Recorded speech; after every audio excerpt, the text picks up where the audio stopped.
Bienvenue à Port-Fréjus où j'exerce la psychothérapie. Pour ceux qui ne me connaissent pas encore, je m'appelle Laetitia Fénis.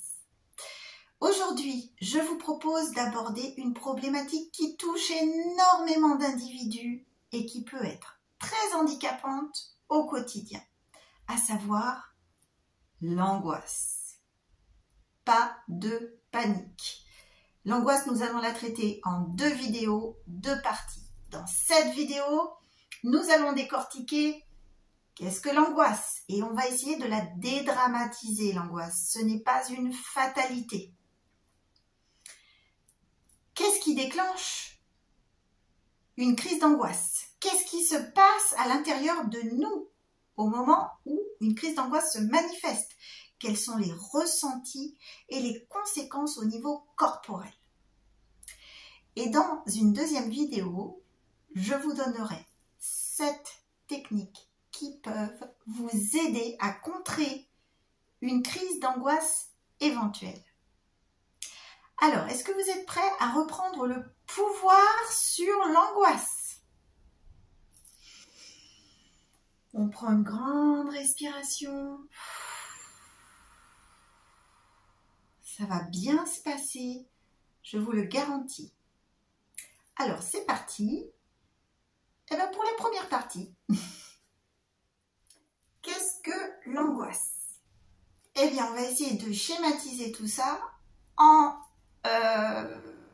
essayant de voir quelle est la différence entre la peur et l'angoisse.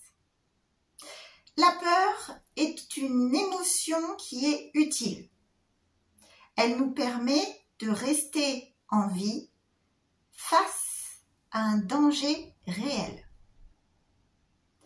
Alors que l'angoisse, elle n'est pas vraiment utile.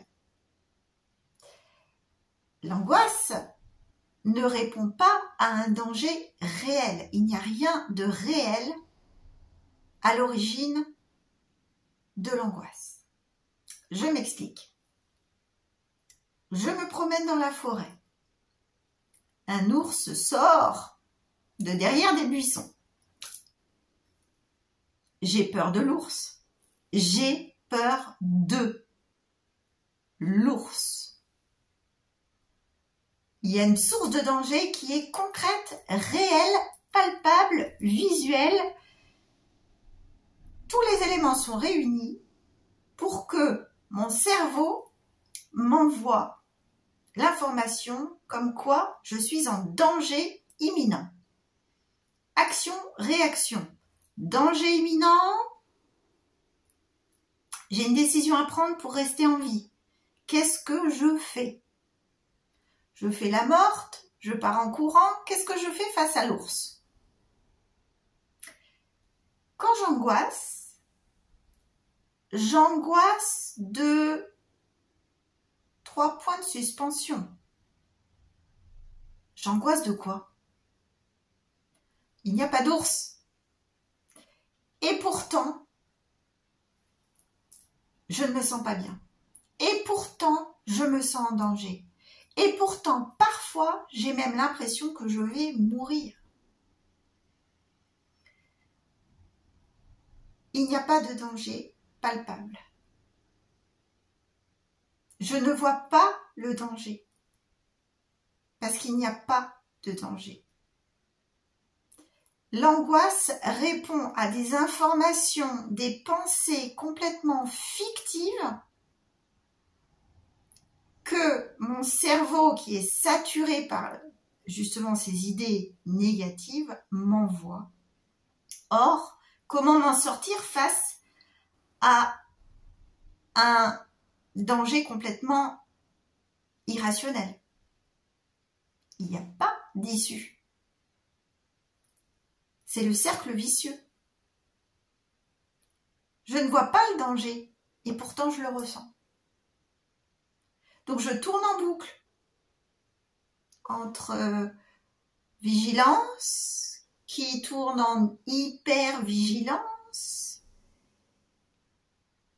et qui ouvre la porte à la crise d'angoisse malheureusement. Là où la peur me pousse à l'action, l'angoisse me laisse subir. Je suis dans la soumission. L'angoisse prend le pouvoir sur moi. Votre cerveau vous envoie depuis un petit moment des signaux comme quoi, apparemment, il y aurait un danger. Or, vous ne réagissez pas, vous ne vous mettez pas en mode d'autoconservation, en mode de survie. Il est saturé, ce cerveau, il a une capacité limitée. Et donc, il va chercher à se décharger de ce trop-plein de tension sur le reste du corps. Et donc, comment ça va se manifester? Avec une accélération du rythme cardiaque, du mal à respirer, à reprendre votre souffle et peut-être être en hyperventilation, des maux de tête, on est en surchauffe, les mains qui tremblent, qui transpirent, mal au ventre peut-être. L'intestin est le deuxième cerveau, donc ce n'est pas pour rien que quand on a peur, on a mal au ventre. Et peut-être aussi les jambes qui flageolent, vous allez peut-être vous sentir partir, tomber dans les pommes. En d'autres termes, le cerveau va essayer de faire réagir, parler votre corps à votre place. Et ainsi, vous allez subir des maux qui n'ont pas lieu d'être, puisqu'à l'origine, ce sont des réponses à un danger qui n'existe tout simplement pas. Si cela vous parle, je vous invite vivement à visionner la deuxième vidéo qui, je l'espère, vous apportera quelques clés afin de parer à une crise d'angoisse future. Vous avez les ressources nécessaires à l'intérieur de vous, le pouvoir de reprendre les rênes sur votre propre corps et de vous détacher de ce qui vous empoisonne l'existence. Vous n'êtes pas angoissé de naissance, vous n'êtes pas angoissé de nature. Ce n'est pas une fatalité. Alors à tout de suite dans la deuxième vidéo.